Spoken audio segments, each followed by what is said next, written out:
Hello, જય શ્રી કૃષ્ણ. આજે આપણે બનાવશું હૈદરાબાદી વેજ બિરયાની. આ બિરયાની આપણે હૈદરાબાદની બિરયાની કરતાં ઘરે ટેસ્ટી બને છે તે રીતે આપણે બનાવશું. અને આને આપણે વેજીટેબલ ફ્રાય કર્યા વગર બનાવવાના છે. અને રેડીમેડ રેસ્ટોરન્ટમાં અને હૈદરાબાદમાં મળે તે વેજીટેબલ ફ્રાય કરી અને બનાવતા હોય છે, એટલે તેના વેજીટેબલના ન્યુટ્રિયન્ટ્સ બળી જતા હોય છે, એટલે આપણે અલગ રીતે જ બનાવીશું. સૌપ્રથમ આપણે ભાતને બાફવાના છે, એટલે તેની માટે આપણે 1.5 લીટર પાણી ગરમ કરવા મૂકી દીધું છે અને તેમાં 1 સ્પૂન મીઠું એડ કર્યું છે. અને 400 ગ્રામ ભાત આપણે 20 મિનિટથી પલાળી અને રાખેલા છે. હવે પાણી ઉકળી જાય તો તેમાં આપણે એડ કરી દઈશું અને કવર કરી અને તેને સ્ટીમ કરવા મૂકી દઈશું. પલાળેલા બાસમતી આપણા ભાત અને ઉકળતા પાણીમાં આપણે તેને સ્ટીમ કરવા મૂકેલા 10 મિનિટમાં તે કૂક થઈ જાય છે. તેને ઓવર કૂક નથી થવા દેવાના, ખાસ ધ્યાન રાખવાનું છે. અને આ રીતનો આખો દાણો રહેવો જોઈએ અને તે ટુકડા પણ ન થઈ જવા જોઈએ. એટલે હવે તેમાંથી આપણે પાણી બધું નિતારી લઈશું.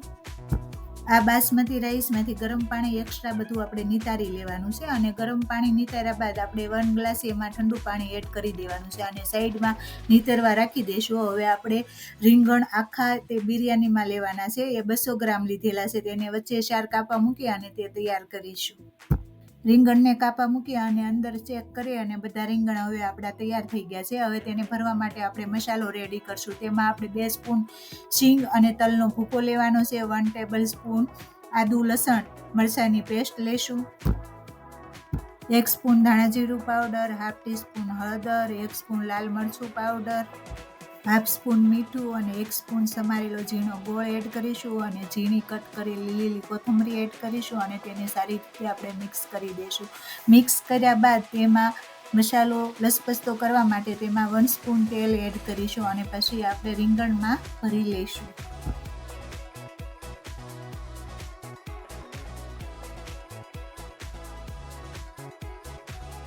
મસાલો મિક્સ કરી અને રેડી થઈ ગયો છે. હવે આપણે રીંગણમાં ભરી લઈશું. રીંગણમાં ભરવી ત્યારે વધારે બહાર નીકળી જાય તેટલો મસાલો નથી ભરવાનો. અને આ બધા આપણા રીંગણ રેડી થઈ ગયા છે. અને આ બાજુ આપણે આ માટીના પાટિયામાં બિરયાની બનાવવાની છે, તો તેમાં તેલ ગરમ કરવા મૂકી દીધું છે. અને આ 100 ગ્રામ પનીર લીધું છે અને તેના નાના નાના પીસ કરી અને રેડી રાખ્યા છે. તેને પહેલાં ફ્રાય કરી લઈશું.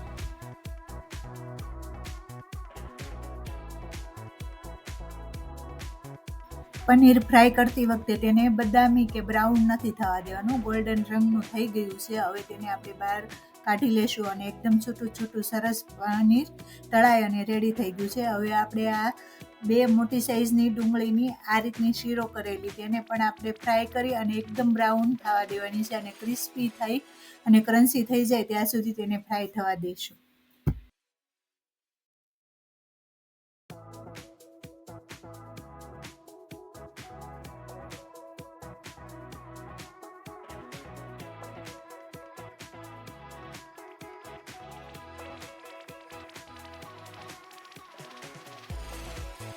વેજીટેબલને આપણે ફ્રાય નથી કરવાના, પણ ડુંગળી ફ્રાય કર્યા વગર અને આ રીતની બદામી રંગની ડુંગળી કર્યા વગર તે બિરયાની અધૂરી જ છે. તેનો સ્વાદ જ પણ બિરયાનીનો નહીં આવે. તો આપણે આ બધી ડુંગળી ફ્રાય થઈ અને બદામી રંગની રેડી થઈ ગઈ છે. હવે તેમાં જે વધારાનું તેલ છે તે આપણે લઈ લઈશું અને તેમાં 2 સ્પૂન જેવું જ તેલ રહેવા દઈશું અને તેમાં 1 ટેબલ સ્પૂન ઘી એડ કરીશું. હવે ઘી ગરમ થઈ ગયું છે અને આપણે વઘાર કરીશું. તેમાં 1 સ્પૂન જીરું એડ કરીશું અને જીરું એડ કર્યા બાદ ખડા મસાલામાં બાદિયા, લવિંગ, તજ, ઇલાયચી અને તેજપત્તા અને લાલ મરચાં આટલા મસાલા એડ કરી અને આપણે વઘાર રેડી કરીશું. વઘાર રેડી થઈ ગયા બાદ આપણે 1 મીડિયમ સાઇઝના ઝીણા કટ કરેલા કાંદાના પીસ તેમાં એડ કરી અને તેને સાતળશું. હવે તેમાં 2 પીસ બટેટા મીડિયમ સાઇઝના તેની આ ચિપ્સ કરેલી તે પણ એડ કરી અને તેને સાતળશું. અને 150 ગ્રામ ફ્લાવર લીધેલું છે, વધારે તમે પણ લઈ શકો છો. તેના આ રીતે આપણે પીસ કરેલા છે તે પણ તેમાં એડ કરીશું. અને ગાજર 200 ગ્રામ લીધેલા છે, તેમાંથી વચ્ચેનો પિત્તનો ભાગ કાઢી અને આ રીતે ચિપ્સ રેડી કરેલી છે તે પણ તેમાં એડ કરીશું.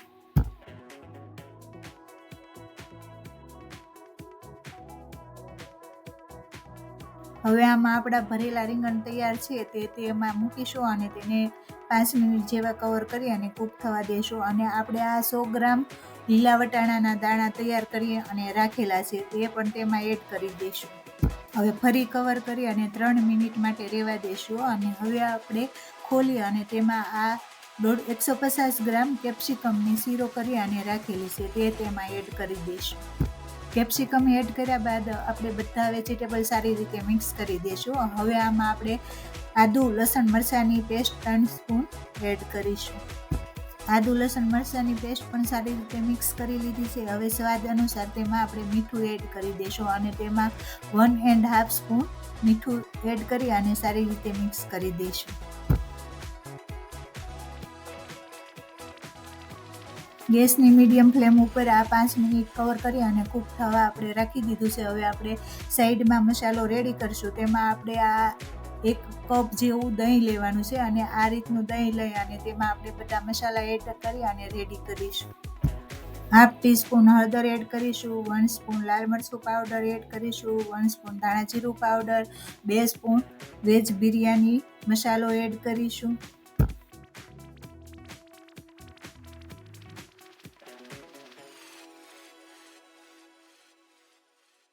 હવે ખોલી અને આપણે બધા વેજીટેબલ ફેરવી લેશું અને તેમાં એક મોટી સાઈઝનું ટમેટાની આ રીતની ક્રશ કરેલું રાખેલું છે. હવે તેમાં તેને એડ કરી દઈશું.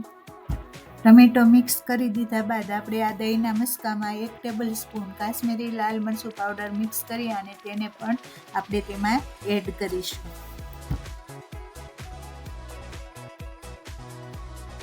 બધા મસાલા વેજીટેબલ સાથે મિક્સ થઈ અને સરસ પરફેક્ટ એવું વેજીટેબલ કૂક થઈ ગયા છે. હવે તેને આપણે બીજા વાસણમાં લઈ લઈશું અને આ જ વાસણમાં આપણે 1 સ્પૂન ઘી એડ કરીશું. અને ઘી એડ કર્યા બાદ આપણે જે બોઇલ કરીને રાઈસ સાઈડમાં રાખ્યા છે એ ઠંડા અને કરકરા છૂટા સરસ થઈ ગયા છે. હવે તેના આપણે 3 ભાગમાં ડિવાઈડ કરવાના છે. એક ભાગની આપણે લેયર કરશું અને બીજા આપણે આ વેજીટેબલમાં એ રીતે 3 ભાગ કરવાના છે.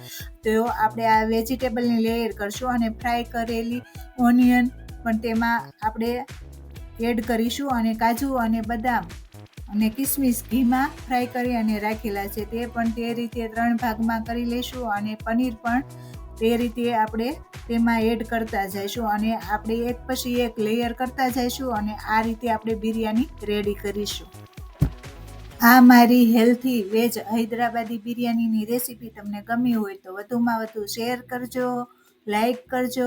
હજી સુધી મારી ચેનલને સબસ્ક્રાઈબ ના કરી હોય તો બાજુમાં આપેલા બેલ આઇકન બટન દબાવી અને સબસ્ક્રાઈબ કરજો તો મારી નવી રેસીપીની નોટિફિકેશન આવશે.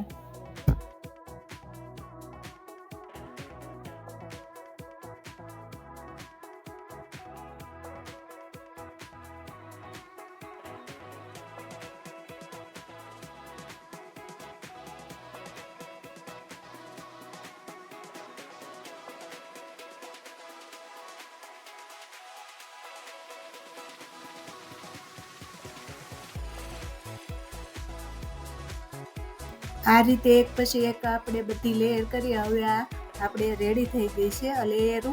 હવે આને આપણે ફરી 15 મિનિટ માટે એકદમ ગેસની લો ફ્લેમ રાખી અને કૂક થવા દેવાનું છે. હવે તો સ્ટીમ બહારી ન જાય તે રીતે કરવાનું છે. તો તેની માટે આપણે એલ્યુમિનિયમ ફોઇલ પેપર લેવાનું છે અને આખા ઓલામાં સરસ રીતે કવર કરી દઈશું અને તેના ઉપર ફરી કવર કરી દઈશું અને 15 મિનિટ માટે આપણે તેને એકદમ લો ફ્લેમ ઉપર કૂક થવા દઈશું. 15 મિનિટ થઈ ગઈ છે. હવે આપણે ખોલી અને જોઈ લેશું અને સરસ સુગંધ આવી રહી છે. સ્ટીમ બારી નથી ગઈ તો ફ્લેવર બધો અંદર જ રહ્યો છે અને ખોલતા જ મસ્ત સરસ સુગંધ આવી રહી છે.